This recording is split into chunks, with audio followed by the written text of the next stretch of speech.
The sudden closure of Kids Company in August of this year was a bolt from the blue, sparking protests in Lambeth and Westminster.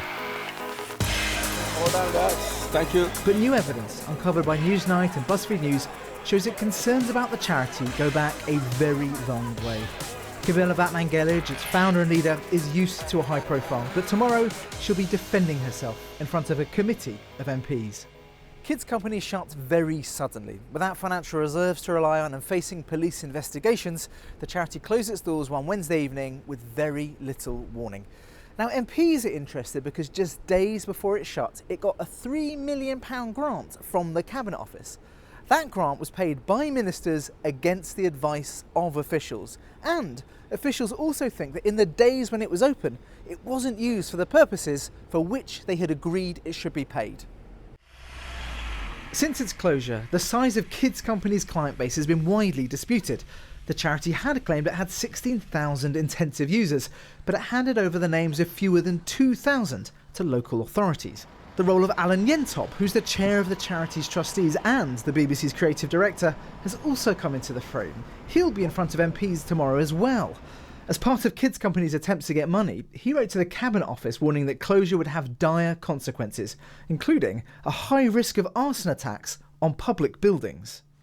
Well, we were forever getting warnings from Kids Company that if Kids Company didn't exist, then all hell would break out in South London. And of course, when things came to a head, there were some quite severe warnings by the chairman of the trustees that the demise of Kids Company would result in arson attacks, rioting and I think savagery in South London. Well, I'm not aware that has come to pass, and that doesn't sound like an organisation giving therapeutic care to troubled kids. It sounds more like some sort of mafia protection organisation gone wrong.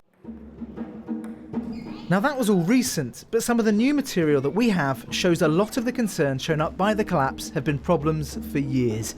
The Pilgrim Trust, for example, a charity, was making very familiar complaints in the early 2000s. The Pilgrim Trust was so worried about Kids Company's management in 2002 that they wrote a long letter to the Charity Commission complaining, for example, that they were not convinced that the staff in place at the organisation had sufficient experience or seniority to deal with such complex matters. They added that in 2002, the government had given Kids Company a £300,000 bailout, even though officials told the Pilgrim Trust that they had recommended to ministers that no financial assistance be given.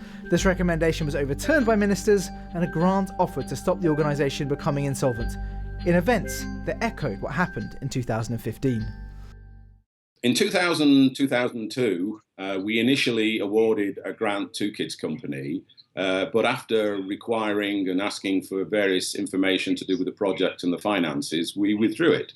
They applied again in 2009, and again, on examination of the bookkeeping, the finances, the general financial structure, we were sufficiently concerned not to take the bid forward. And there's more. In 2006, New Philanthropy Capital, a charity which advises other charities on how to improve the way they work, wrote a private report for Kids Company's trustees. They wrote that weak finances, conflicting information about numbers of users, the absence to date of any internal attempt even to track and record results, over-reliance on one member of staff, and the lack of any strategic planning all threaten its long-run sustainability. Many of the commendable aspects of Kids Company are attributable to Camilla, they wrote. Many of the problems, though, are also attributable to Camilla. MPC also warned that a £3 million grant from the Treasury wasn't being used for the purposes for which it was paid out, just like that £3 million from the Cabinet Office in 2015.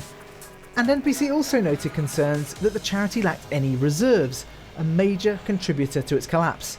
So just how was Kids Company able to put in so much money from government? Well, certainly when I was minister, I think there was a feeling that the hierarchy at Kids Company had sort of special privileges to access ministers, and of course the Prime Minister as well. And I had visitations from people high up in the trustees suggesting very strongly that you don't not want to give us that grant, do you, Minister? Speaking about the Pilgrim Trust and MPC reports, a spokesman for Kids Company's leadership noted that Kids Company at the time disputed the methodology and conclusions of these reports. There are very few charities that have been as closely scrutinised in recent years as Kids Company. And in addition to noting the ages of these reports, they also pointed to thorough and positive reports relating to Kids Company's beneficiaries, activities and value for money.